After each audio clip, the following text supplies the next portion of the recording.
गणेश नाइक ने एकनाथ शिंदे की शिवसेना पर जोरदार हमला किया है। उन्होंने कहा कि हराम का पैसा बांटना नवी मुंबई की जनता स्वीकार नहीं करेगी। साथ ही पानी, स्वच्छता और विकास के कई बड़े प्रोजेक्ट्स की भी उन्होंने जानकारी दी है, जिनमें पोशेर बांध से 500 MLD पानी बुकिंग और मोरबे धरण का 500 करोड़ से 6000 करोड़ तक मूल्य वृद्धि शामिल है।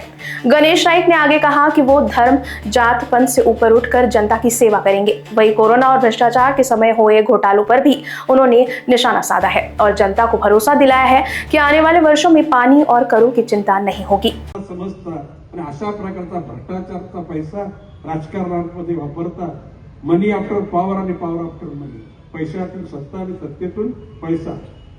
आणि म्हणून मी बोलतो की हरामाचा पैसा तर नवी मुंबईने वाटायला सुरुवात केली, पण नवी मुंबईची स्वाभिमानी जनता हा पैसा स्वीकारणार नाही, उपाशी राहील।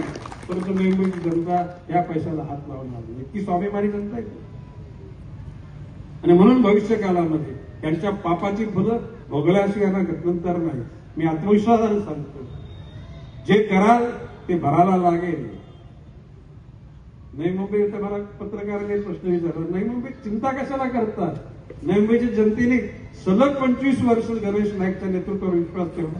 ही जनता गणेश नाईकला नसतं तरी स्वतः ताकदीने मोठं बनवलंय, तशा प्रकारच्या तुम्हा चारी लोकांना निवडून हीच जनता दे, हा विश्वास माझा।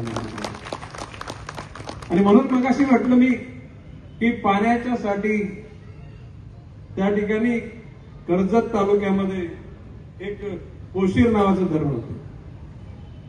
1000 MLD पाणी त्या धरणाचं, त्याच्यात 500 MLD पाणी नवी मुंबई करता बुक करून टाकलं। किती? 500 MLD, म्हणजे 2050 पर्यंतच्या पाण्याची सोय आपण करून टाकली। आता भविष्य काळामध्ये 50च्या नंतर मग कोण येतील नवीन राज्य करते, आपलेच असे पिढे असतील, कारण आपणच चांगलं काम करून आपल्याच माध्यमातून जनतेची सेवा होणार आहे। म्हणून अशा पाप्यांच्या हातात लोक सत्ता नाही देणार। मळलेले ज्यांचं मन दुष्ट आहे अशा लोकांच्या हातात नवी मुंबईची जनता कसल्याही प्रकारचं, आणि मी विश्वासाने सांगतो, मी तर रिलॅक्स मध्ये, माझा मूड कसा दिसतो, दिघ्यापासून तर दिवाळापर्यंत सगळी साफसफाई करून टाकू। मी ठरले तर 111 पण निवडून आलो, पण शेवटी कधीतरी विरोध हा लागतो ना, विरोधी पक्षाला तर हाती उन्मत्त होतो, म्हणजे कोणीच काय राहिलं नाही तर मग आपण उन्मत्त होणार, म्हणून थोडेफार संधी ठेवायला लागतील शिल्लक। पण जे दुष्ट आहेत त्यांना त्यांचा साफसफाई केल्याशिवाय राहणार नाही। ज्यांचे विचार हलकट आहेत अशा लोकांना तर अजिबात करा नाही। आणि म्हणून माझं म्हणणं आहे की गणेश नाईकची विचारसरणी, छत्रपती शिवाजी महाराजांची विचारसरणी,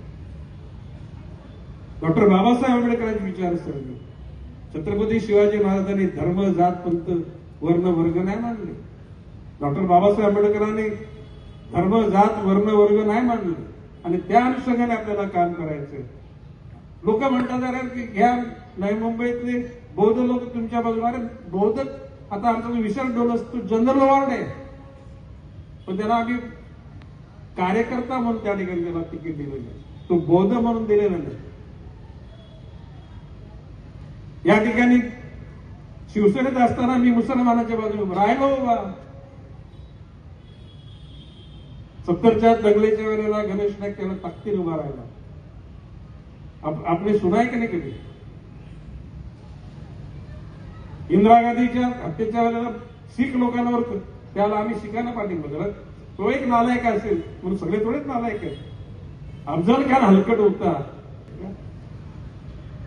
आणि म्हणून माझं म्हणणं की धर्माच्या पलीकडे, जातीच्या पलीकडे, भाषेच्या पलीकडे, वर्ण वर्गाच्या पलीकडे जाऊन माणुसकी धर्माची जतन करण्याचा आम्ही शब्द दिलेला, आणि तो शब्द पाळणार नाही।